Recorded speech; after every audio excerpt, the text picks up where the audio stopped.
Welcome, welcome, welcome. Let's make sure we are all set.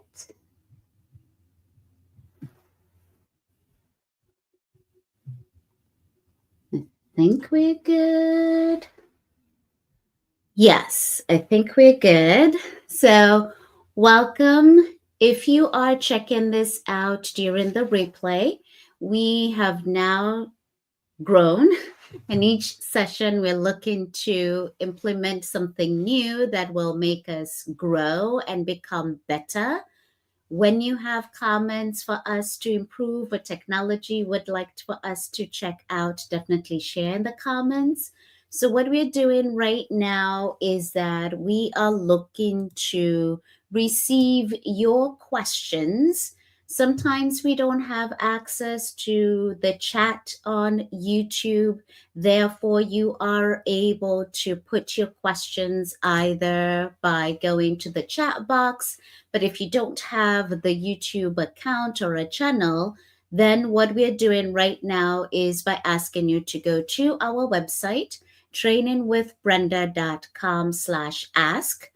If you are live, you are welcome to put your questions in the chat box. Usually it's going to show that on the right-hand side if you're going to be logging in. So that is something that we're trying to do. If you have the option to put it right now on YouTube, definitely do that. If not, go to submit your question under trainingwithbrenda.com/ask. You are in the right spot if you're looking to start your real estate career here in Maryland. I can help you with other state by connecting with other people, or you are looking to pass that real estate exam. Definitely, we are here to help you with that.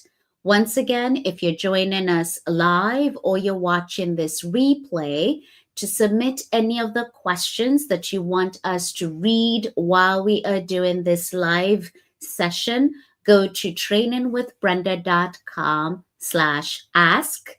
If you have the opportunity while you are live to put your questions or your comment in the chat box on YouTube, we welcome that as well. We shall be checking in on your questions there. We are ready to get started. And today, what we are doing is going through the Maryland Real Estate Exam Review.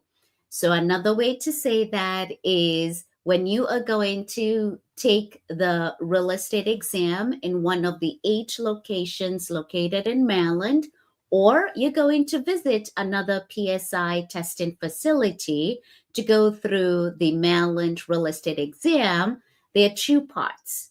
There's the national part, and then you have the Maryland part. And I'll go deeper into that. We're going to be doing questions on the Maryland real estate part of the exam that covers the real estate law. So we have a couple of questions we're going to review. I'll be presenting the questions. If you have the opportunity to put your answers in the chat box, you're welcome to do so. Or if you have your own questions, definitely you can go to trainingwithbrenda.com/ask. Let me get myself started on this conversation today with you. And so, what I'm going to start off with, let me make sure I am tracking. So, in a couple of seconds, bear with me. Let me make sure that we are on the same spot. Give me 2 seconds to get myself together here. There's a couple of things I need to do different when I am going through these presentations. So keep in mind, we are still learning and we appreciate your patience as we go through learning these different systems. So on my left, I am just making sure that you're seeing what I want you to see, which is in a couple of seconds, I'm just going to introduce myself in case we are meeting for the first time today. I am here to help you start your real estate career here in Maryland, prepare you to pass that real estate exam, whether it's both the national side or Maryland. I'm able to help you with that. Once you get your real estate license, congratulations. We are able to continue that conversation through professional development, which is what we call continuing education that I teach. My name is Brenda Kasuva. Our channel that you stumbled upon is on YouTube, either under the channel Brenda Kasuva, or you'll find us if you type in Training with Brenda, or better yet, you will find us when you go to pass the Maryland real estate exam. So there's a delay as I see what it is that you should be seeing. So I'm going to breeze through to the next thing that I want you to be seeing, which is, and some people usually will be checking out this channel as they are driving. So I do my best to speak for those individuals who are not able to see what it is that we are presenting, because we want you to be safe. When you go take the real estate exam as a review, here I am starting off with, you have gone through the 60 hours that you need in order for you to get your Maryland real estate exam. Or some of us are fortunate to where they are able to go ahead and get a waiver. A waiver means that you already have a real estate license in another state and you don't need to go through the course. You just need to go take the exam. This is good for you. Another individual that would benefit from this is you've been licensed for 3 years as a salesperson here in Maryland, and now you're upgrading to become a broker. Wonderful. I am able to help you with that as well, to pass the broker real estate exam as well. So we're talking about that individual who's now at that stage where you have scheduled to go take your real estate exam, and now you are showing up. Just to let you know what it is that you can expect at that location. We have 8 locations in the state of Maryland. However, to echo what I might have mentioned in other videos, you can take this exam anywhere where you have a PSI testing facility.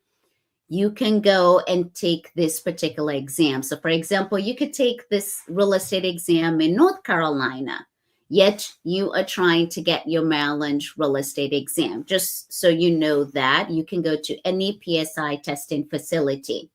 What will you be provided? A basic calculator, so you don't need to carry your own. A piece of paper for you to use while you're going through the exam. A pencil, earplugs to minimize any noise if applicable.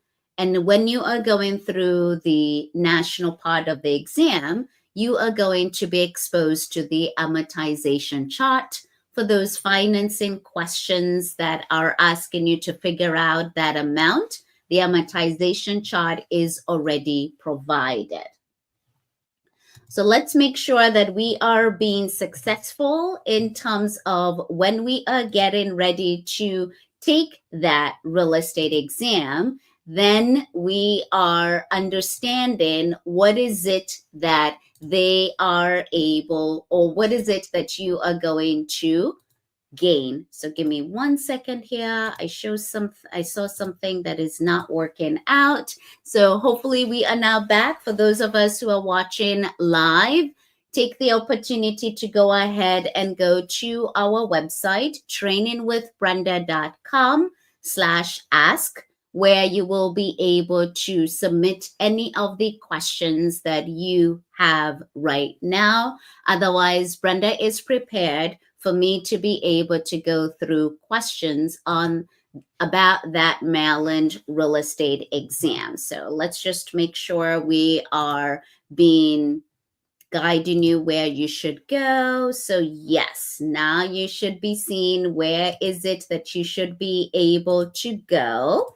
So you go to trainingwithbrenda.com/ask and submit your questions there. So right now we are back on track, and go there and submit your questions. If not, you can submit them on the YouTube channel if you are logged in and you see the option for you to be able to type in the chat box. So that was just a little bit of housekeeping. Let me get on track. Once you go take the exam, which again is at a physical location, you are going to be exposed to both the national part of the exam and Maryland, if applicable. Why, if applicable? Because maybe you already passed the national part of the exam, and now you're just going to do the Maryland part of the exam. Congratulations on which one you passed, and vice versa. If you already passed the Maryland, you're only going to be exposed to the national part of the exam. The good thing is that you will know right away, because once you submit, the results are going to tell you what's next. Did you pass? Congratulations ahead of time. If not, what do you need to do, and which part do you need to go back and take again? So when we're talking about questions, once again, please go to our website, trainingwithbrenda.com/ask, and I will be reviewing on what questions have been submitted.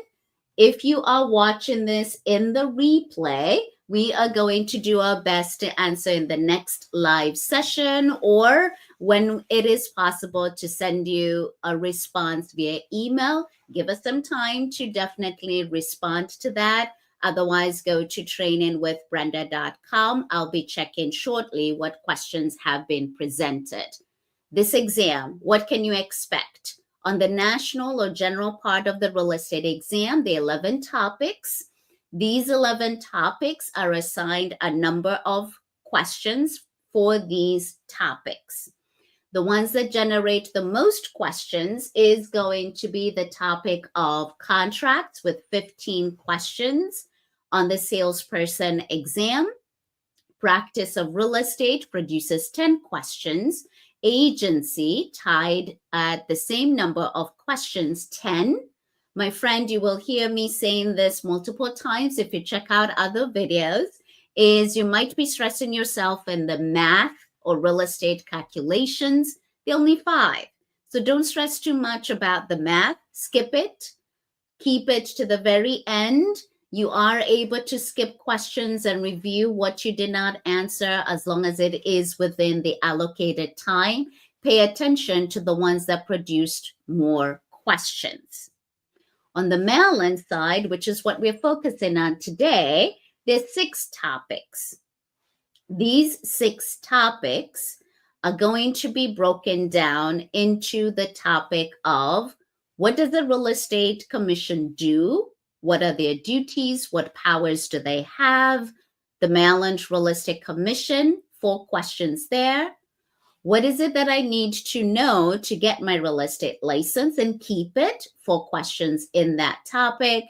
The topic of agency or brokerage relationship between the broker and the client and what is expected to the public, the most questions, 7. 5 on supervision, that broker whom you're going to be working for, what is the expectation of that individual? And then we have business conduct. How is it that we conduct our business? Ethics is 4 questions. And here we're talking about the regulations that are generated by the Real Estate Commission and giving you 30 questions on the salesperson exam.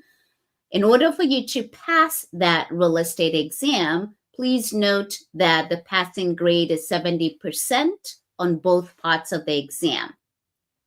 So you're getting 80 questions on the national exam, 80 points, and 30 questions on the state part, Maryland real estate law, 30 questions on the salesperson.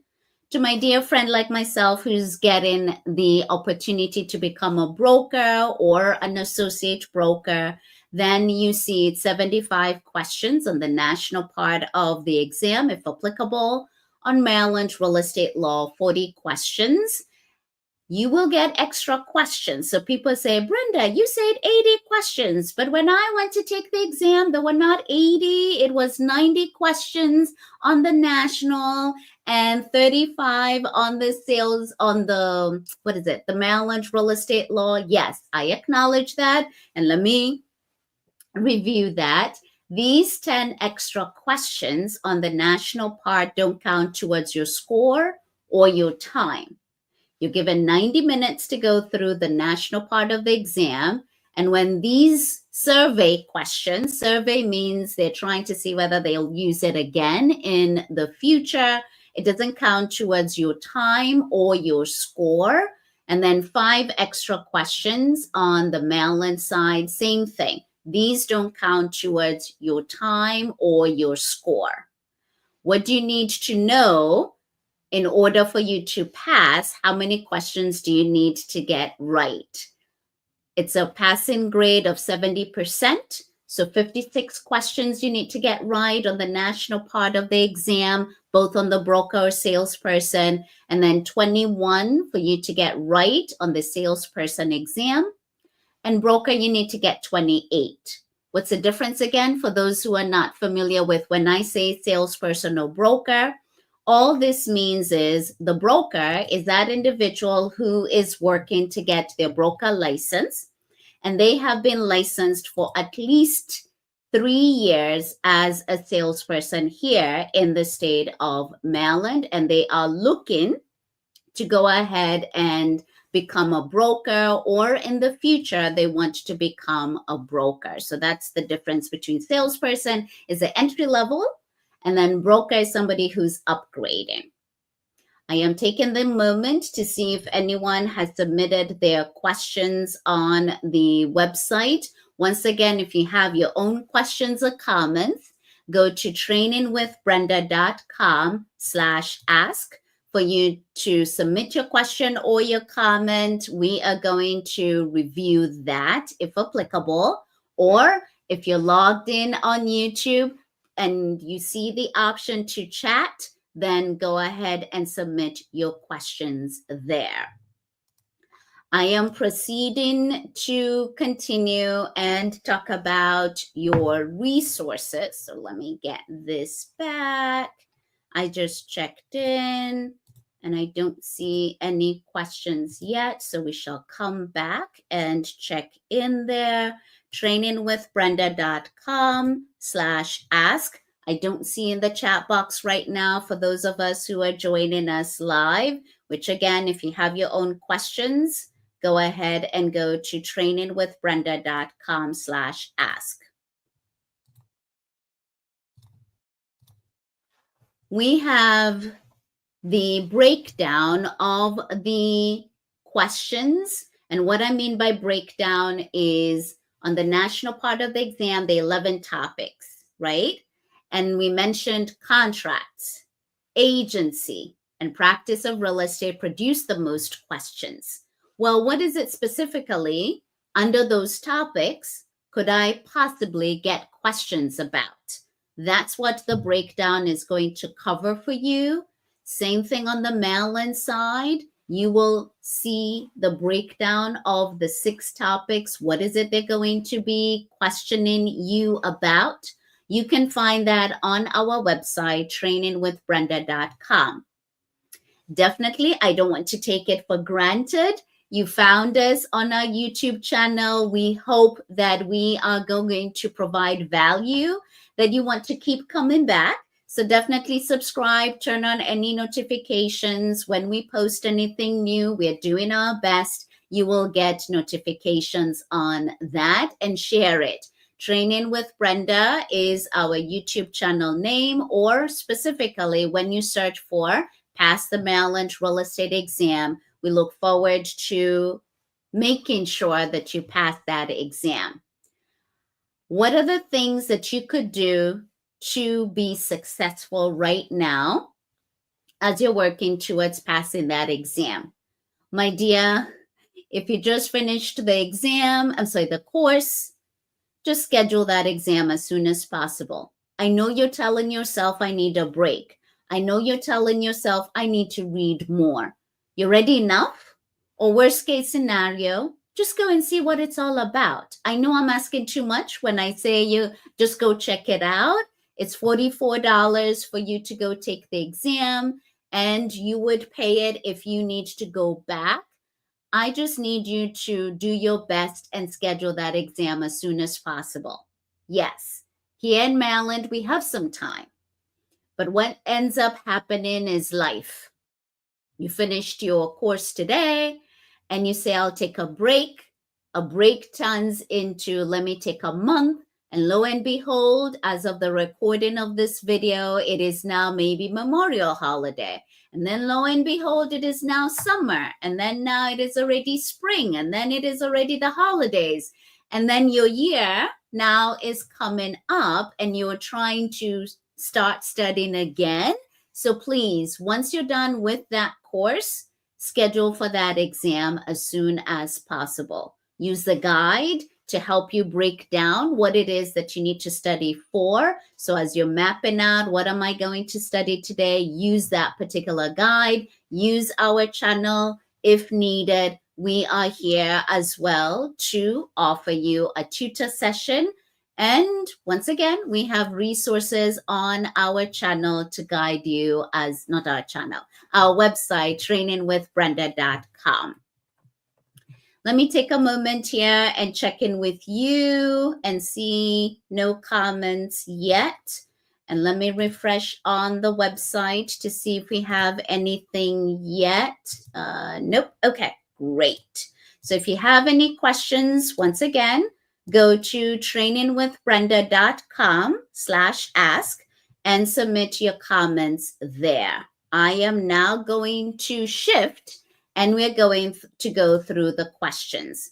As I go through the questions, I will do my best to read it out loud for you and give you a moment to try and answer it.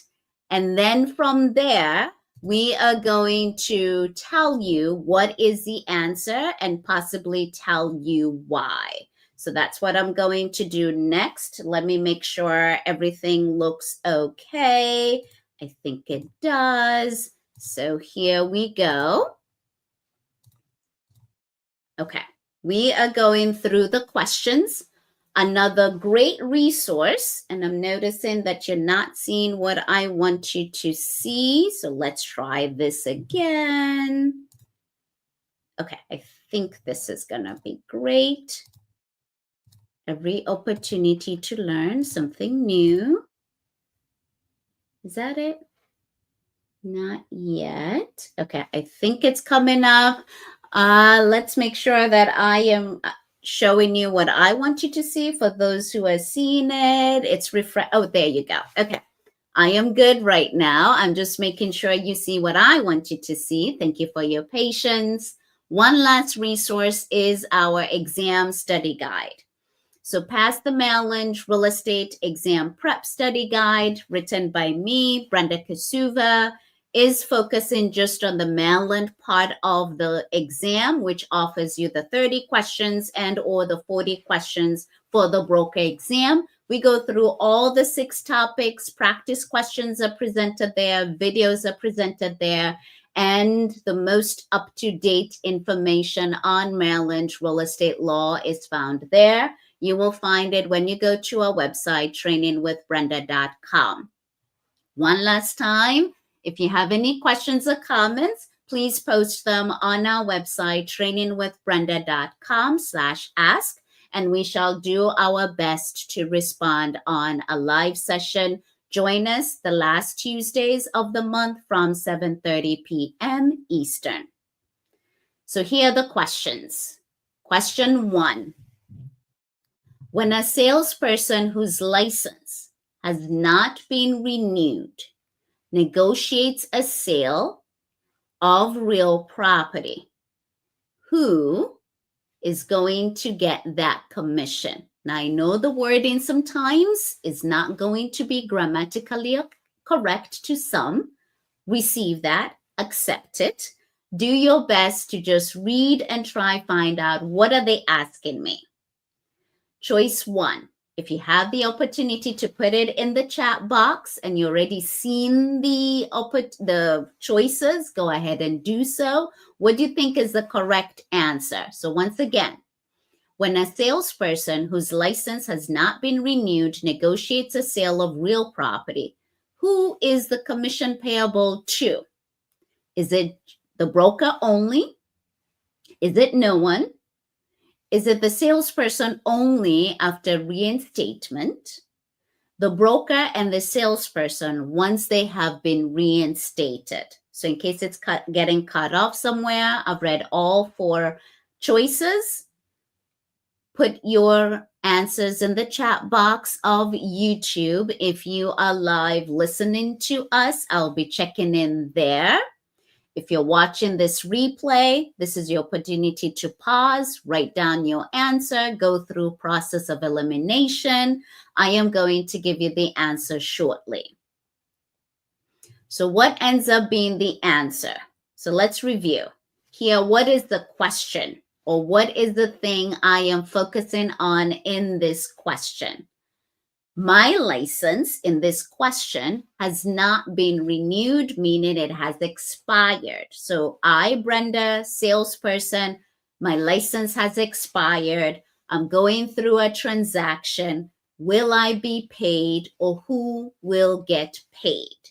Here is no one, right? Because if your license has expired, then you are not going to get compensated. And here, possibly some could argue, well, it's the broker who's going to get paid. I received that. So when a salesperson whose license has not been renewed, the broker here, why did they allow them to go through that is a question mark. Who is the commission payable to? It is payable to the broker, and the broker cannot pay you. So here is where you're questioning yourself. Why do we end up with no one? I'm going to correct myself. It ends up being the broker only. So the broker only is going to get paid unless here the question is if the license of the broker has expired, then no one gets paid. The salesperson only gets paid through the broker. So the broker is going to get paid and the salesperson cannot get paid because their license has expired. The broker keeps the money and that's it because you are working on behalf of your broker. Okay, so here I'll try fix it. And the next one, it is the answer. And here I should have done my homework. I apologize and corrected this in the colors and so on. The answer is only the broker, number 1, because the broker is the one that gets paid. Here, the question is focusing on you, the salesperson whose license has not been renewed. You don't get paid. Yes, you're the one who brought in the business, but you're working on behalf of the broker. Some would argue, why would the broker allow you to continue doing that? Sometimes you don't tell your broker everything. So it's going to be paid to the broker and the broker keeps it. You do not get paid because the license has not been renewed. Let's go to the next one. Okay. What body sets ethical standards that must be observed by all real estate licensees? What body sets the things or the regulations or the laws, ethical standards that we as all licensees need to follow here in Maryland? Is it the National Association of Realtors? Is it the State Real Estate Commission? Is it Maryland Realtors? Is it the local boards and associations? So who is it that has the power to oversee all Maryland real estate licensees? So here we're talking about everyone that has a Maryland real estate license. It is the State Real Estate Commission. And so here I'll take a moment to review. Some of us who have a Maryland real estate license are going to pay and belong to the National Association of Realtors. And we shall call ourselves realtors. And so because we've paid membership to belong to the National Association of Realtors, they as an entity have their own rules. But keep in mind, for my license, the Real Estate Commission has the power to oversee everything that I do, and they have the power to take away my license. By me belonging to the National Association of Realtors is a choice. It's an investment. I don't have to. It depends on my broker, and that's the National Association of Realtors. For me to belong to the National Association of Realtors, I need to be a member of a local association. For example, Brenda belongs to 3 here in Maryland. I belong to the Greater Baltimore Board of Realtors. I belong to the Howard County Association of Realtors, and I belong to the Greater Capital Association of Realtors. So I belong to 3 local board and or associations, and that gives me access to the Maryland Realtors, and then gives me access to the National Association of Realtors. That is membership, an investment. It doesn't impact my license. The person who has the power to impact my actual license is the Real Estate Commission. So that is number 2 is the answer. If you want to read more about the differences, we have a blog on our website, trainingwithbrenda.com, for you to review again what is the difference between a real estate agent and or a realtor. So definitely read about that. Next question. So let me check in the chat box here to see if anyone presented any questions. I apologize here. Let me track. Bear with me. Okay, if any comments were made. Okay, so just in case you are not logged into your YouTube, you might be struggling to get to the chat box. But if you are logged in and you have a channel and you see the option to put your comments in the chat box, definitely do so. If you're watching this in the replay, put it in the comments as well. We thank you all that are participating today. Let's continue. Okay. Here's the next question. Which of the following is true of salespersons' real estate licenses? Okay. Which of the following is true of salespersons' real estate licenses? Brenda again is focusing only on the Maryland real estate law part. So which one is true? 1, they must be placed and kept in a safe place chosen by the salespersons. 2, they are to be carried by the salespersons while providing real estate services. 3, they must be retained by the broker or designated manager in their office. 4, the license they are to be carried by the broker or branch manager during business hours. So here you ask yourself, what are they asking? They're asking me about the actual license. So here they're talking about when you get your license, there's going to be 2 things generated. One is going to be a license, which is kind of like the size of, I guess, the envelope, kind of. The best way I can describe it is you enter an elevator or you go somewhere where they're displaying their license. It's kind of the size of a letter envelope. So that's a license. And then you have the other same thing, which kind of looks like this. It's the size of a business card. So those are the 2 that are going to be generated through your broker. You will get a copy of that. So the one that you're going to get is kind of the size of a business card. And so they're asking you which of the following is true. Is it that they must be placed and kept in a safe place chosen by you, the salesperson? Is it that you need to carry it while you're out there providing real estate services, or kept somewhere in that office which you are doing your business out of through that broker? Or is it that the broker needs to carry it?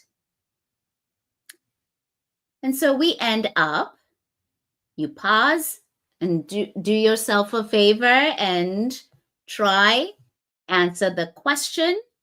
And so here's the answer. So we're talking about the license, right? I know some of us are definitely going to carry it with us. Nothing wrong with that. Here we're talking about what is in the law, right?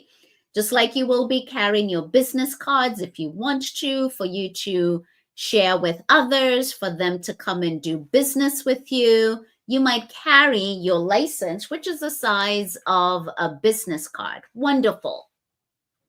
But nowhere in the law does it say that you need to do that. Here, it is the broker is the one that is responsible for that. And so they need to make sure that they have it with them at that particular office that you are affiliated with. And should the real estate commission visit that office, the broker is able to generate a list of all the agents that are affiliated with that particular brokerage. So here I'm helping you out in terms of why number 3 is the answer. And so if you look at number 1, you are reading too fast, because again, who's responsible for your license? The broker. So this one is saying chosen by the salespeople. No, everything is supervised by the broker. That's why number 1 doesn't work. Number 4, can you imagine a broker who has over 2,000-3,000 agents carrying that with them? So that is a lot to ask for the broker to do that. That's why we eliminate 1 and 4. For those who are very close to number 2, here, 2 is nice. It's okay. It doesn't mean you're violating the law when you carry it or you don't carry it. But the law itself is calling upon that it needs to be maintained in the office that you are affiliated with. So if you are part of a brokerage that has 3 offices and you belong to one of the offices, it should be in that office. If you're part of a brokerage that only has 1 office, then naturally it should be in that 1 office where you conduct the business. And here we're talking about where your broker conducts their business. Anytime you have follow-up or questions, put it in the chat box if you're watching this live, or later on, if you need to clarify something, definitely put it in the comments for us to respond to that. I can't remember how many questions we have gone through, but let's keep going. Here's the next question. In dealing with licensees from a competitive firm, individuals who are licensed in or from a different company. So I'm just paraphrasing the question. 1, you must cooperate with a licensee who has been very unpleasant and difficult to work with on previous occasions. Okay, some of you are pausing on that. Number 2, you can respond to an email request from their unhappy seller asking for your guidance. Okay.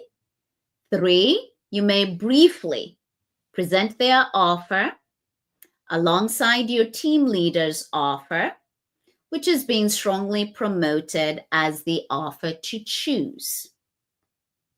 Or is it 4? All of these statements are correct. So let's review what the question is asking you. They're asking you, when you're working with your competition, right? They're from a different company. What is expected of you? And this is, we're going to borrow from the Code of Ethics, what is expected of us. So here, if you're kind of trying to figure out what the answer is, this is an opportunity. You can check out our guide provided on our website, trainingwithbrenda.com. We review the part of ethics, and one part of the ethics is going to kind of guide you on what the answer is. So the answer, if I provide it to you, you might not like this.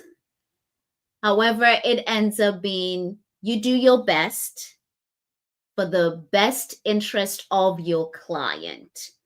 Even if that other licensee is being unpleasant and or difficult to work with. Now here, if they are violating ethics and or violating laws, that's a different story. However, you have been hired by your client to work in their best interest. And if on the other side it is not pleasant and or they have been difficult to work with in a previous occasion, I'm going to say we're going to give them the benefit of the doubt. You're going to prepare yourself and you're going to follow the code of ethics because you're working for the best interest of your client. Let me echo it again.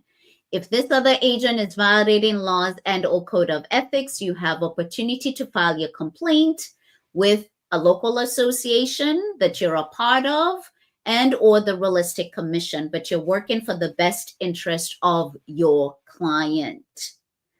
So number 2 doesn't work because we're not going to directly communicate with the client of another agent.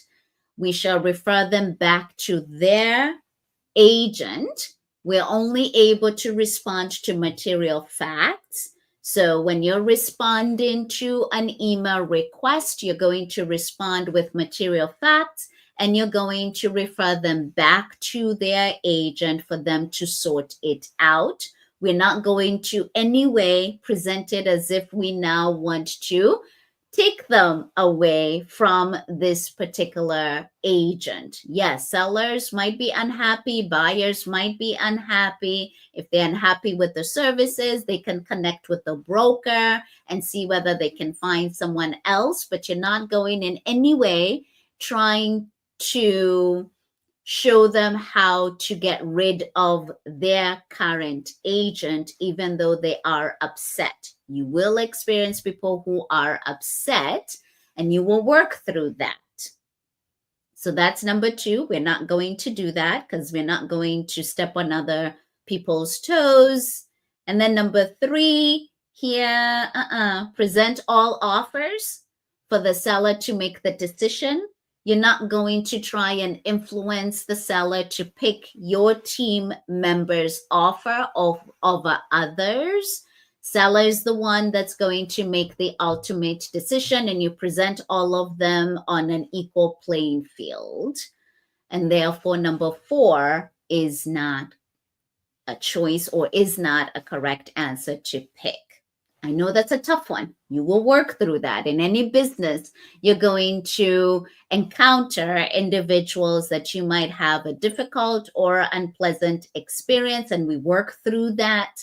Yes, if they're violating any laws or regulations, we have the opportunity to file a complaint. Let me see how we're doing. Also with time. So I'm seeing I have a couple of moments to share and continue. Once again, if you're still with us, we have resources that we are able to continue this conversation on our website. The ebook that I keep referencing to is found on trainingwithbrenda.com. If you click on products, you're going to find it there. It reviews all the 6 topics. You have practice questions, videos, and in-depth review of the 6 topics. Let's continue. Which statement about teams is incorrect? So the next question we have is, which statement about teams is incorrect? So this is a moment to review. According to Maryland real estate law, what is defined as a team?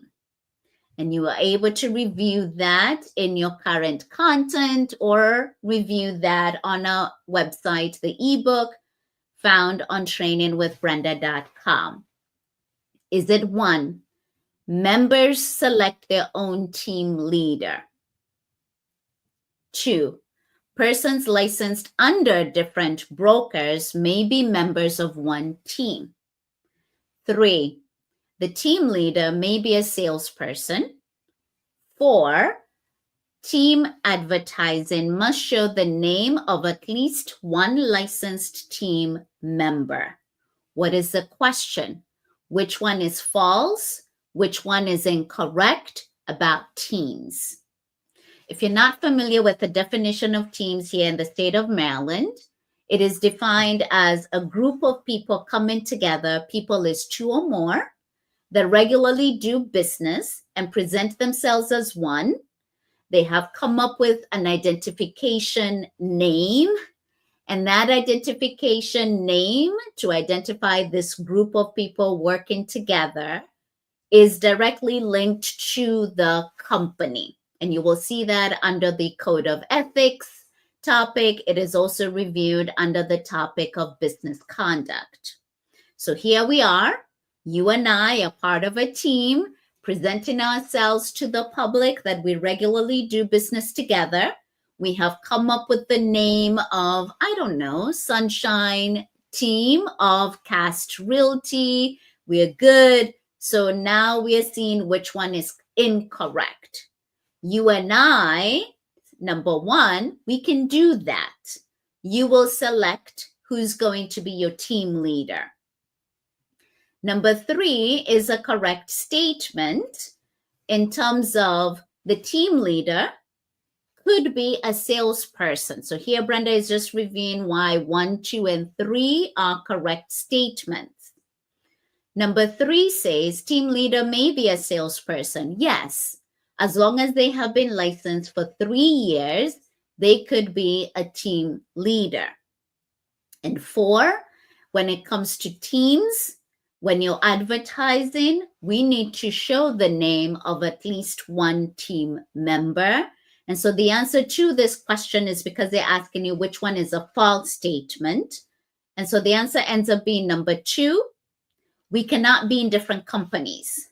You cannot be with Sunshine Realty and I with Cast Realty, and then we form a group. Even though we're best friends, we cannot. We need to be in the same company because teams are still supervised by a broker. So the broker needs to be able to still supervise the team or group underneath of that particular brokerage. You cannot team up with your buddy who's part of a different brokerage. So the answer to this question is persons licensed under different brokers may be members of one team. The question was asking you which statement is incorrect, which one is false. Next question.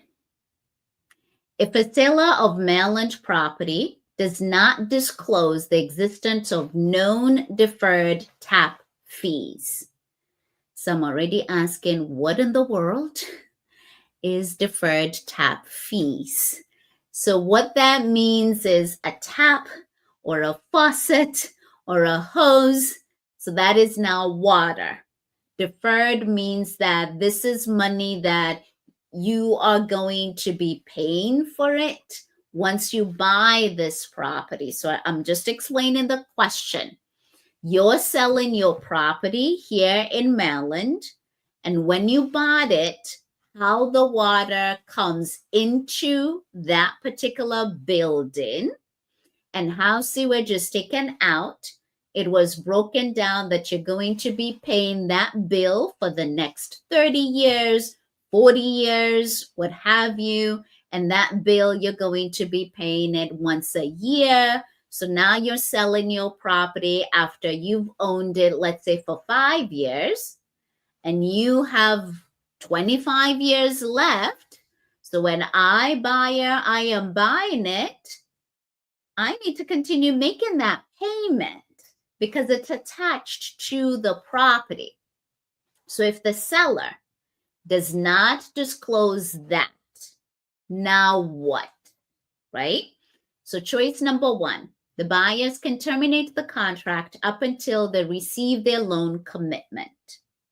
Number 2, the listing salesperson, the person working for the seller who did not disclose about these fees, is required to be financially responsible for the disclosed fees.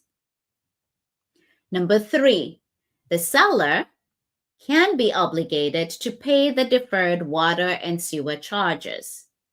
Number 4, the seller can terminate the transfer of title. So here they're asking you, if the seller who's selling this property does not disclose that this is applicable, that the buyer is going to continue to pay for this bill until it is paid in full, what happens? What are some of the things that the buyer should be aware of? They're just asking, now what? Which one of these is applicable? So here we end up with the seller did not disclose.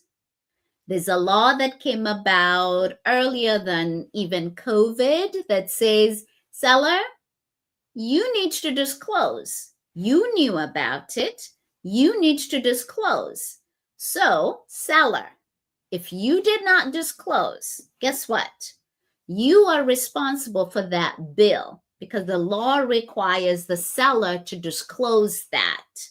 Now here, just to let you know, if you are a future seller and you decide that you're not going to use a real estate agent, this is information that is applicable whether you hire a real estate agent or not, because the buyer who's buying that property, when they get that bill, obviously they're going to be surprised and upset that you did not tell them and yet you knew about it. So this is not something that you can hide, dear seller.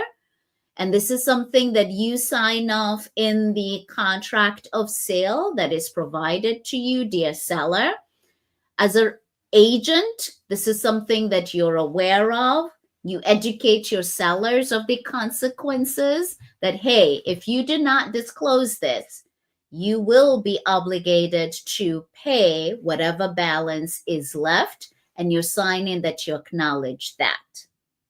So that is something that Maryland has, and hopefully you can rewind back and review that again at any time.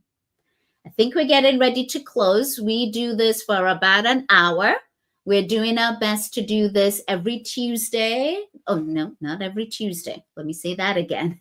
The last Tuesday of every month at 7:30 p.m. Eastern for about an hour. If you're watching this replay, put your questions and or concerns in the chat box. If you want us to respond to you in the future live, you can put your questions under that particular website, trainingwithbrenda.com/ask. I think this is the last question. Which of the following is true concerning the 3-hour continuing education course in supervision? Which of the following is true? Meaning you have your real estate license, you're required to take some classes to maintain that license known as continuing education. And here we're being specific in the question as to the one that is 3 hours long and in the topic of supervision. Is it 1? It must be taken by a new manager within 90 days taking that position. Is it 2? It must be taken by all brokers for every alternate license renewal. Is it 3? It must be taken by all licensed team members for every licensed renewal. Or 4, it is required for the broker and can be taken by branch managers as an elective. So if you have the opportunity to put your answers live right now in the chat box, definitely do that. So let's review what the question is asking of us and then the answer. When you get your license, to renew it, it is good for 2 years. And prior to your expiration date, you will be required to take some classes that we label as continuing education or CE or professional development. There are certain specific topics that are required of us to take. Please review that under the topic of licensing requirements. Once again, you can review it with the content that you have, or you can go to the Real Estate Commission website and find that information, or you can review it in our ebook, Pass the Maryland Real Estate Exam, found on our website. The question is asking you about the supervision course. So as a hint here, supervision is for individuals who are supervising others, right? So who would be required to take that? It would be the first one. So it is taken when you upgrade your responsibilities and now you're supervising others in an office. You will be required to take that 90 days when you take that position. It is also the same in case the question is presented differently. This is also applicable when you become a team leader. So let me say that again. When a person takes on the responsibility to be a manager of an office, or they take upon the responsibility of that they are a team leader, within 90 days, they need to take the course known as supervision, and it is 3 hours.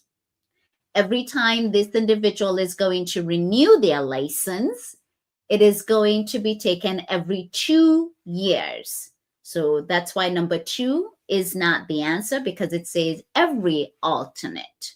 So alternate would be every 4 years, and that's not the case. A manager, team leader, or broker like myself are going to take the supervision course every renewal, every 2 years, and it is 3 hours. Why number 3 doesn't apply? It's because it says taken by all individuals, all licensed team members. No, it is only for team leaders, office managers, and brokers. Okay. So number 4, it is saying it is required for the broker. Yeah, that's good. But the moment they go on, it makes it false. When they mention and can be taken by branch managers as an elective, no.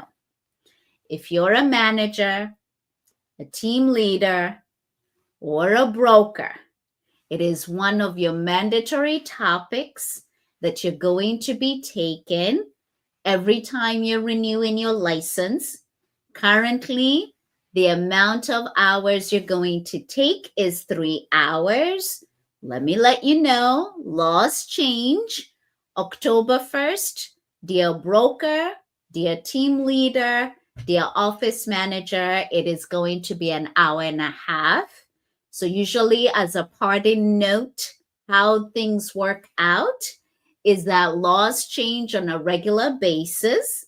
October 1st, it will be in effect that brokers, team leaders, and office managers are taking the supervision course, but it's changing from 3 hours to an hour and a half. So for exam purposes, it takes a moment before they update the exams. So in the exam, if you see 3 hours, maybe all the way until December of this year, pick that, because by the time the laws change and the exam is updated, it takes a minute.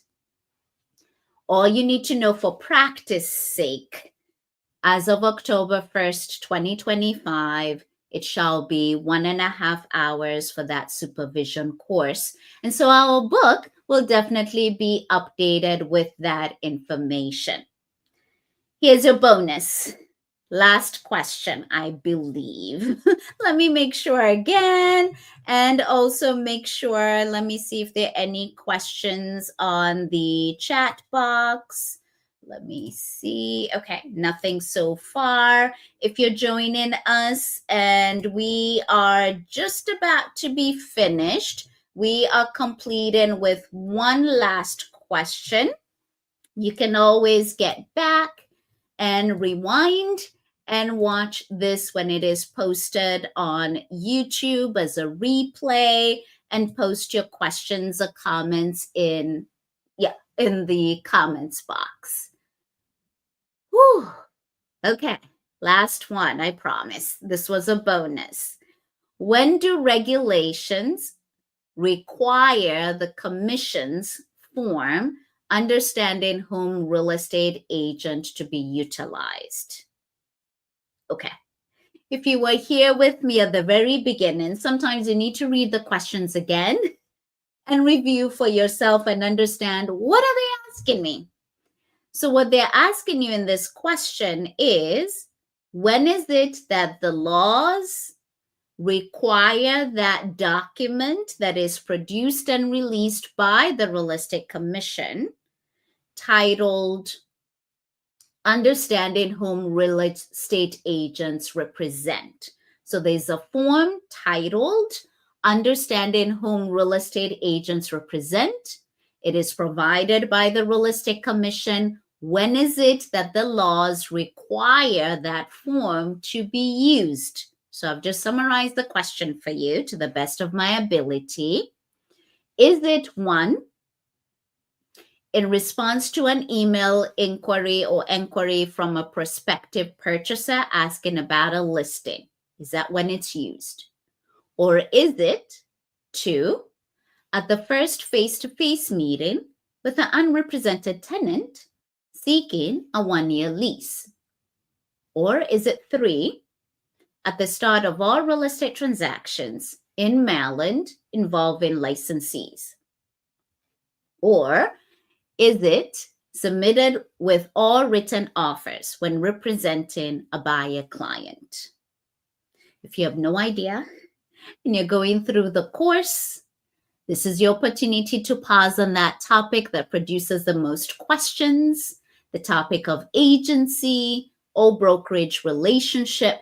You can find that in our ebook if you don't have a textbook already by going to trainingwithbrenda.com. And when you go to products, we have that ebook under the topic of brokerage relationship or agency. You will find all that you need to know about that topic there.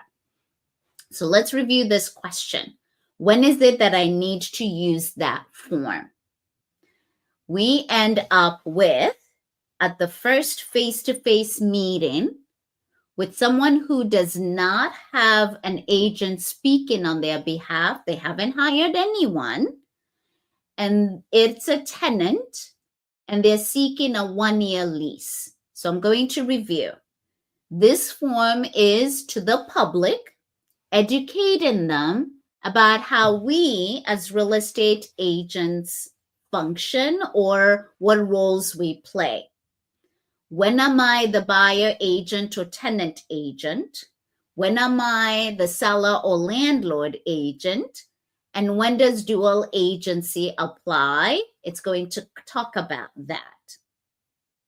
And then the rules and or regulations are going to talk about when is it applicable in terms of transactions. It is applicable for leases that are more than 125 days. So answer number 2 is talking about a 1-year lease. It is applicable then.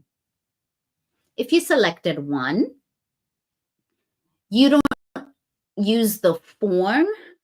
When somebody is asking you questions via email, text message, or a phone call, you're going to respond and share with them, who are you? That's all. The form itself, it's at the scheduled first face-to-face meeting. So if you chose number 1, I see where you are going, but we don't need the form when I'm responding back to the public about the property. I just need to disclose what role am I playing right now in relation to this property. Number 3 is not the answer because of the word all. This form is only used again for transactions where the lease is more than 125 days And also where it is a residential property that is less than, or rather, 1 to 4 units. Over 5 is deemed as commercial, and it's a whole different set of rules there. Number 4, we do not submit it in our offers. Again, it's only applicable to someone who does not have representation. They're going to acknowledge what your role is. Your opportunity again to review either a video that we have somewhere. I'm going to remember to tag it for you to be able to review that again, or Parting Ways, a great resource that I'm going to recommend. Some schools are even using this as part of their curriculum. So Pass the Maryland Real Estate Exam Study Guide is going to be a great resource for you to check out. It will review all the content. You will be exposed to different questions than what I went through today to guide you to pass that real estate exam. I thank you so much for staying all the way to the end. Let's make things happen by making sure you go schedule for the exam. If you need our services with the tutor session, definitely do schedule for one when we are available to help you. We welcome that opportunity. Keep checking back on our website. Yes, we stumbled on the first question. We apologize and we look forward to seeing you the next time we offer this particular session, which is the last Tuesday of every month at 7:30. I will see you then. Take care.